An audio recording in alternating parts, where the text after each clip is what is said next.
आपण पाहत आहात BCCN न्यूज. निवडणूक आयोग नितेश राणे यांच्यावर कारवाई करणार का?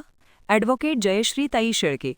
मशाल चिन्ह दिसले तर निधी देणार नाही अशा स्वरूपाचे वक्तव्य मंत्री नितेश राणे यांनी करून आपल्या बुद्धीची उंची दाखवून दिली आहे. भाजप आजवर अशाच प्रकारे धमक्या आणि दडपशाही करून निवडणूक जिंकत आला आहे. हे सप्रमाण सिद्ध करण्याचं काम नितेश राणे यांनी केलंय. आज जनतेच्या मनात शिवसेना उद्धव बाळासाहेब ठाकरे पक्षाची मशाल आहे. एखाद्या संविधानिक पदावर बसलेली अशी व्यक्ती मतदारांना धमकावत असेल आणि निधी देणार नाही अशा गोष्टी करत असेल तर त्याच्यावर निवडणूक आयोग कारवाई करणार आहे का, असा सवाल शिवसेना ठाकरे गटाच्या प्रवक्त्या जयश्री शेळके यांनी उपस्थित केला आहे.